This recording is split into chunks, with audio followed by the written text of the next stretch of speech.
Hello ವೀಕ್ಷಕರೇ, ಇವತ್ತಿನ special ನಾಟಿ ಕೋಳಿ ಚಿಕನ್ ಸಾಂಬಾರ್. ಅದಕ್ಕೆ ಬೇಕಾಗಿರೋಂಥ ಇಂಗ್ರೀಡಿಯೆಂಟ್ಸ್ ಮಸಾಲೆಗೆ ಏನೇನು ಬೇಕು ಅಂತ ಇಲ್ಲಿ ತೋರಿಸ್ತಾ ಇದ್ದೀವಲ್ಲ ಅದರಲ್ಲಿ ಹೇಳ್ತೀನಿ ನೋಡಿ. ಇದಕ್ಕೆ ಬೇಕಾಗಿರೋಂಥ ಇಂಗ್ರೀಡಿಯೆಂಟ್ಸ್ ಬಂದು 2 ಈರುಳ್ಳಿ, 12 ಮೆಣಸಿನ್ಕಾಯಿ, 1 ಗೆಡ್ಡೆ ಬೆಳ್ಳುಳ್ಳಿ, ಅರ್ಧ ಹೋಳು ಕೊಬ್ಬರಿ, ಆಮೇಲೆ ಆ ಸ್ಪೂನ್ ಇಟ್ಟಿದ್ದೇವಲ್ಲ ಅದು 4 ಸ್ಪೂನು ಧನಿಯಾ ಪುಡಿ, ಆಮೇಲೆ ಒಂದು 6 ಲವಂಗ, ಒಂದು 2 ಚಕ್ಕೆಯಷ್ಟು ಚಿಕ್ಕದ ಚಕ್ಕೆ. ಅದಕ್ಕೆ ಸ್ವಲ್ಪ ಮೆಣಸಿನ ಕಾಳು ಹಾಕ್ಬೇಕು. ಯಾಕಂದರೆ ಇದು ನಮ್ಮ ಚಿಕನ್ ಸಾಂಬಾರು ಮಾಡಬೇಕಾದ್ರೆ, ನಾಟಿ ಕೋಳಿ ಸಾಂಬಾರು ಮಾಡಬೇಕಾದ್ರೆ ಸ್ವಲ್ಪ ಕರಿಮೆಣಸು ಹಾಕಿದ್ರೆ ಸ್ವಲ್ಪ ಟೇಸ್ಟ್ ತುಂಬ ಚೆನ್ನಾಗಿ ಸಿಗುತ್ತೆ. ಸೊ ಹಾಗಾಗಿ ಇದಿಷ್ಟು ಯೂಸ್ ಮಾಡ್ತಾ ಇದ್ದೀವಿ. ಇವಾಗ ಒಂದು ಬಾಣಲಿಲಿ ಮೆಣಸಿನ್ಕಾಯಿ ಮತ್ತು ಈರುಳ್ಳಿನ ಹಾಕಿ ಚೆನ್ನಾಗಿ ಹುರ್ಕೊಬೇಕು. ಅದಕ್ಕೆ ಸ್ವಲ್ಪ ಎಣ್ಣೆ ಹಾಕಿ, ಯಾಕಂದರೆ ಅದನ್ನು ಹುರಿಬೇಕಾದ್ರೆ ಸ್ವಲ್ಪ ಎಣ್ಣೆ ಅಂಶ ಇರಬೇಕಾಗುತ್ತಲ್ಲ. ಅದಕ್ಕೆ ಮೆಣಸಿನ್ಕಾಯಿ ಹಾಕಿದ್ದೀವಿ, ಎಣ್ಣೆ ಹಾಕಿದ್ದೀವಿ ಸ್ವಲ್ಪ. ಅದನ್ನು ಸ್ವಲ್ಪ ಲೈಟಾಗಿ ಹುರ್ಕೊಂಡು ಅದಾದಮೇಲೆ ಈಗ ಈರುಳ್ಳಿನ ಹಾಕಿ ಕ್ಲೀನಾಗಿ ಹುರ್ಕೊಬೇಕು. ಎಲ್ಲಿವರೆಗೂ ಅಂದರೆ ಅದು ಫುಲ್ ಆಲ್ಮೋಸ್ಟ್ ಈರುಳ್ಳಿ ಕಂದು ಬಣ್ಣ ಬರಬೇಕು, ಅಲ್ಲಿವರೆಗೂ ಆದಷ್ಟು ಕ್ಲೀನಾಗಿ ಹುರಿದು ಕ್ಲೀನಾಗಿ ರೆಡಿ ಮಾಡಿ ಇಟ್ಕೊಬೇಕು.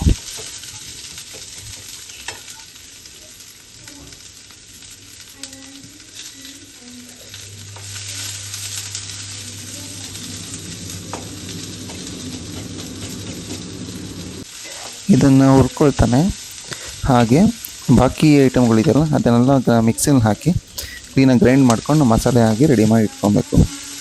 ಇದು ಕಂದು ಬಣ್ಣ ಆದಮೇಲೆ ನೆಕ್ಸ್ಟ್ ಅದನ್ನು ಚಿಕನ್ ಹಾಕ್ಬೇಕಾದ್ರೆ ಅದನ್ನು ಯೂಸ್ ಮಾಡಬೇಕಾಗುತ್ತೆ. ನೋಡಿ ವೀಕ್ಷಕರೇ, ಆಲ್ಮೋಸ್ಟ್ ಇದು ಕಂದು ಬಣ್ಣ ಬರ್ತಾಯಿದೆ. ಸೊ ಇಲ್ಲಿವರೆಗೂ ಮೆಣಸಿನ್ಕಾಯಿ ಮತ್ತು ಈರುಳ್ಳಿನ ಈ ರೀತಿ ಚೆನ್ನಾಗಿ ಕಂದು ಬಣ್ಣ ಬರೋ ರೀತಿ ಚೆನ್ನಾಗಿ ಕ್ಲೀನಾಗಿ ಹುರಿಬೇಕು. ಇದನ್ನು ಹುರಿದಾದ್ಮೇಲೆ ನೆಕ್ಸ್ಟ್ ಏನು ಮಾಡಬೇಕು ಅಂತ ನೋಡ್ತಾ ಇರಿ. ಹಾಗೆಯೇ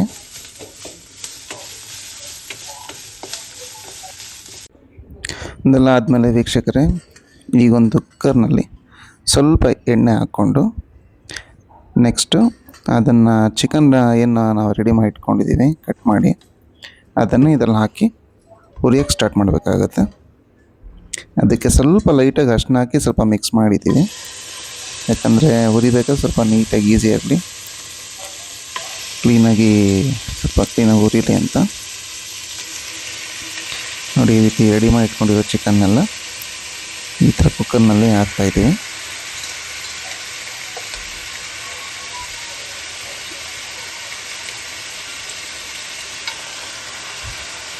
ಇದು ಚಿಕನ್ನು 1 kg ನಾಟಿ ಕೋಳಿ ಚಿಕನ್. ಇದು ನಾವು ಸಾಂಬಾರಾಗಿ ಮಾಡ್ತಾ ಇರೋದು. ಈಗ ನೋಡಿ ಇದನ್ನು ಚಿಕನ್ನೆಲ್ಲ ಹಾಕಿ ಕುಕ್ಕರ್ನಲ್ಲಿ ಇಟ್ಟಿದ್ದೀವಿ. ಈಗ ಇದನ್ನು ಸ್ವಲ್ಪ ಹುರಿಯೋಕ್ಕೆ ಸ್ಟಾರ್ಟ್ ಮಾಡ್ತೀವಿ. ಈಗ ಇದರಲ್ಲಿರೋ ಚಿಕನ್ಗೆ ಸ್ವಲ್ಪ ಅರಿಶಿಣ ಹಾಕ್ಕೊಬೇಕು. ಆಲ್ಮೋಸ್ಟ್ ಒಂದು ಚಮಚ ಅಷ್ಟು, 1 ಚಮಚಕ್ಕಿಂತ ಸ್ವಲ್ಪ ಕಮ್ಮಿ. ನಾವು 2 ಚಮಚದ ಅರ್ಧದ ಸ್ವಲ್ಪ ತೊಗೊಂಡು ಹಾಕಿದ್ದೀವಿ. ಇದನ್ನು ಅರಿಶಿಣ ಹಾಕ್ಬಿಟ್ಟು ಕ್ಲೀನಾಗಿ ಚಿಕನ್ನ ಮಿಕ್ಸ್ ಮಾಡಿ ಕ್ಲೀನಾಗಿ ಹುರಿಬೇಕು. ಇದನ್ನು ಆಲ್ಮೋಸ್ಟ್ ಇದು ಸ್ವಲ್ಪ ಕಲರ್ ಚೇಂಜ್ ಆಗೋವರೆಗೂ ಸ್ವಲ್ಪ ನೀಟಾಗಿ ಹುರ್ಕೊಬೇಕು. ಆಮೇಲೆ 1 ಹಿಡಿ ಉಪ್ಪಷ್ಟು ರುಚಿಗೆ ಇದನ್ನು ಉಪ್ಪು ಹಾಕಿ ಕ್ಲೀನಾಗಿ ಅದು ಫುಲ್ ನೀರೆಲ್ಲ ಸುಂಡಿ ಕ್ಲೀನಾಗಿ ಮಿಕ್ಸ್ ಆಗೋವರೆಗೂ ಅದನ್ನು ಕ್ಲೀನಾಗಿ ಹುರ್ಕೊಬೇಕು.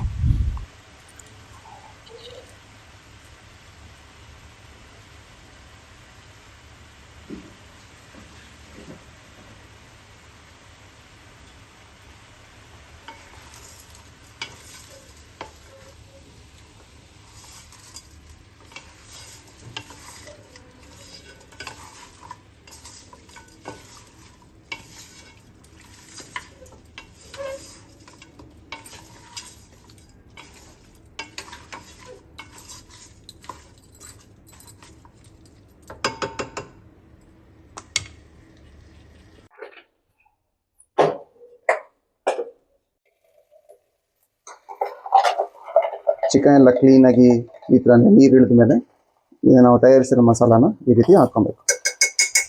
ಹಾಕ್ಕೊಂಡು ಚೆನ್ನಾಗಿ ಮಸಾಲೆ ಪೂರ್ತಿ ಈ ರೀತಿ ಮಿಕ್ಸ್ ಮಾಡ್ಕೊಳ್ಳಿ.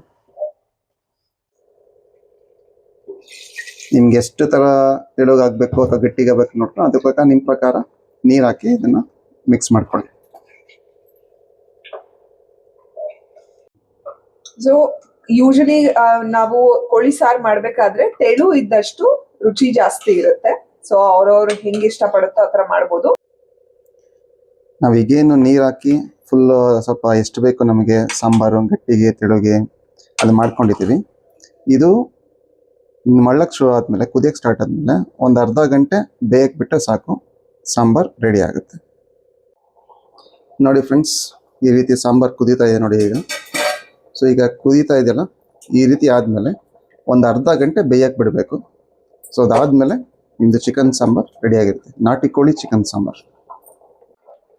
ಈ ನಾಟಿ ಕೋಳಿ ಸಾಂಬಾರು ಜೊತೆಗೆ ಮುದ್ದೆನೂ ರೆಡಿ ಆಗ್ತಾ ಇದೆ. ಸೊ ಇದಕ್ಕೆ ಮುದ್ದೆನೂ ಸೆಟ್ ಆಗುತ್ತೆ, ಇಡ್ಲಿನೂ ಸೆಟ್ ಆಗುತ್ತೆ, ಅನ್ನನೂ ಸೆಟ್ ಆಗುತ್ತೆ. ತುಂಬ ಚೆನ್ನಾಗಿರುತ್ತೆ. ನೀವು ಟ್ರೈ ಮಾಡಿ ಇದನ್ನು. ಗೈಸ್ ನೋಡಿ, ನಾಟಿ ಕೋಳಿ ಸಾಂಬಾರು ರೆಡಿ. ಮುದ್ದೆ ಜೊತೆ ಹೇಗನ್ನಿಸ್ತಾ ಇದೆ? ನೀವು ಟ್ರೈ ಮಾಡಿ ಇದನ್ನು. ಈ ವಿಡಿಯೋ ನಿಮ್ಗೆ ಇಷ್ಟ ಆಗಿದ್ರೆ ಲೈಕ್ ಮಾಡಿ, ಸಬ್ಸ್ಕ್ರೈಬ್ ಮಾಡಿ, ಮರೀದೆ ಕಮೆಂಟ್ ಮಾಡಿ. Thank you.